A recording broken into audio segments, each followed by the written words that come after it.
જે આ જગતના જીવો માટે રસાયણ સ્વરૂપ છે. રસાયણનો ઉપયોગ શબ્દ વાપર્યો છે. કેમ? કારણ કે રસાયણ હોય ને, રસાયણ ચૂર્ણ મળે છે, અને રસાયણ ચૂર્ણ જે લે ને એના શરીરના મોટા ભાગના રોગો ધીરે ધીરે ધીરે ધીરે નાશ પામે. વાત, પિત્ત અને કફ એ 3 છે. રસાયણમાં 3 ઔષધિ આવે છે: ગળો, ગોખરું ને આમળા. આ 3 એવી ઔષધિ છે કે જે મિક્સ કરીને એને ભેગી કરીને તમે લો એટલે તમારામાં એક અદ્ભુત રસાયણ એનો એક ભાગ ભજવે. અકાળે વૃદ્ધત્વને ટાળવું હોય તો રસાયણ ચૂર્ણ લેવાની શરૂઆત કરી દો બધાના માટે. તમે રસાયણ ચૂર્ણ લેવા માંડો, થોડા દિવસમાં તમને અનુભવ ખબર પડવા માંડશે. સવારે અને સાંજે ચાલુ કરી દેજો. આમ રસાયણ ચૂર્ણ જેમ શરીરની અંદરની ગંદકીને સાફ કરે, ખરાબીને સાફ કરે, રોગ મુક્ત કરે, સારું આરોગ્ય આપે, એમ આ શિવ મહાપુરાણ આ સંસારી જીવને પણ એક ઉજળું ભવિષ્ય આપે છે. આ જીવને સુંદર દિવ્યતા બક્ષે છે, અને તેથી રસાયણના ચૂર્ણની સાથે એને સરખાવવામાં આવ્યું છે.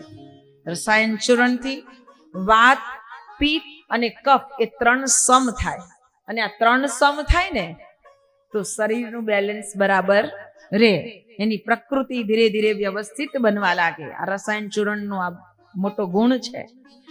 એમ સંસારમાં આવા સર્વ સિદ્ધાંતોને આપણને અર્પણ કરનારાનું, સર્વ સિદ્ધાંતોથી આપણા જીવનને ભરનારું એવું આ શિવ મહાપુરાણ એકાગ્ર ચિત્તે જ્યારે તેનું શ્રવણ કરીએ છીએ ત્યારે આપણને ઈચ્છિત વરદાન પ્રાપ્ત થાય છે. એમ કહેવામાં આવ્યું છે, કહે છે કે સર્વ પ્રકારના યજ્ઞ, દાન, પુણ્ય કર્યાનું ફળ આપણને શિવ મહાપુરાણનું સાનિધ્ય પ્રાપ્ત કરી શ્રવણ કરવાથી આપણને મળે છે. દુર્ગતિમાં રહેલા જીવને સદગતિ પ્રાપ્ત કરાવનારું આ મહાપુરાણ છે. તેથી કહ્યું છે શિવ મહાપુરાણના 24,000 શ્લોક, જેમાં 7 સંહિતા, એટલે બધી કથા લગભગ 7 દિવસની હોય કે 7 દિવસ સપ્તાહ. કેમ? તો કે આ 7 દિવસમાં જ આપણા ઋષિ મુનિઓએ 7 વાર આપ્યા. આ 7 વારનું ચક્ર જે છે એ ખગોળીય રીતે બહુ જરૂરી છે. સૂર્યનારાયણ ભગવાનની સાથે જે સંબંધ છે એ સંબંધને લઈ અને વારના પણ નામ પડ્યા છે. એ રીતે એના નામ રાખવામાં આવેલા છે. એ 7 દિવસમાંથી એક દિવસે આ ધરતી ઉપર આવવા માટેનો આપણો નક્કી હોય, અને એવી જ રીતે આ ધરતી ઉપરથી જવા માટેનો પણ આ 7 દિવસમાં જ એક વાર નક્કી હોય છે.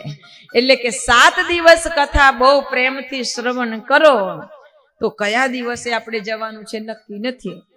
પણ એક સંતના મુખે સાંભળ્યું હતું કે જે વારની કથા, જે વારે કથા સાંભળો ને એ વારે થયેલા પાપો નાશ પામે. આજે કયો વાર થયો?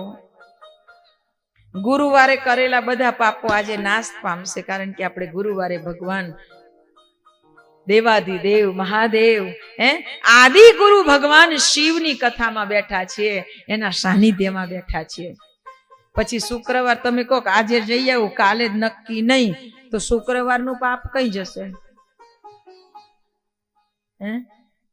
એટલે શુક્રવારના પાપમાંથી મુક્ત થવું હોય તો આવવું પડે.